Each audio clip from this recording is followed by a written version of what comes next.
Cette afro-américaine a révolutionné l'histoire de la médecine sans même le savoir. Grâce à ses cellules aux propriétés exceptionnelles, les médecins ont créé des vaccins et sauvé des milliers de vies. Voici l'incroyable histoire d'Henrietta Lacks, la femme immortelle. Née dans les années 20 dans la ville de Baltimore, Henrietta Lacks est le 10e enfant d'une famille afro-américaine très modeste. Elle mène une vie simple, se marie avec un de ses cousins et met au monde son premier enfant à 14 ans. Mais à 31 ans après son 5e accouchement, la jeune femme se met à souffrir de terribles maux de ventre. Elle sent qu'une boule s'est développée et le premier médecin qu'elle rencontre suspecte la syphilis. Les tests se révèlent pourtant négatifs. Elle est alors dirigée vers l'un des grands hôpitaux de la ville, l'hôpital Johns Hopkins, l'un des rares qui accepte les patients noirs. Après des examens plus poussés, le verdict tombe, Henrietta est touchée par un cancer foudroyant du col de l'utérus. Le stade est déjà très avancé. Quelques semaines seulement après le diagnostic, la maladie emporte la pauvre femme.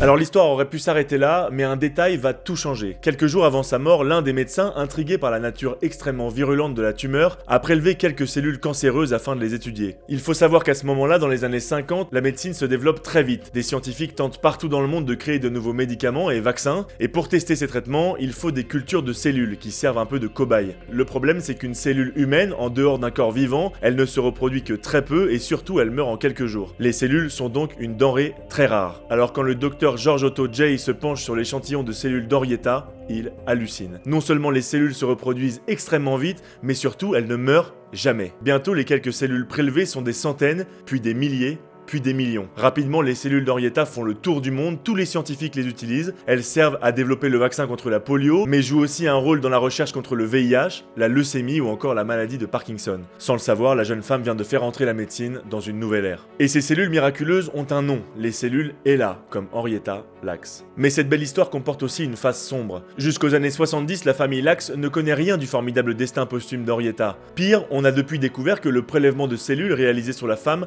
avait été fait sans son consentement. Une pratique raciste et absolument pas éthique dans une Amérique qui traitait encore les patients noirs comme des citoyens de seconde zone. Ce qui est sûr, c'est qu'aujourd'hui, des millions de patients à travers le monde peuvent remercier Henrietta Lacks, la femme immortelle.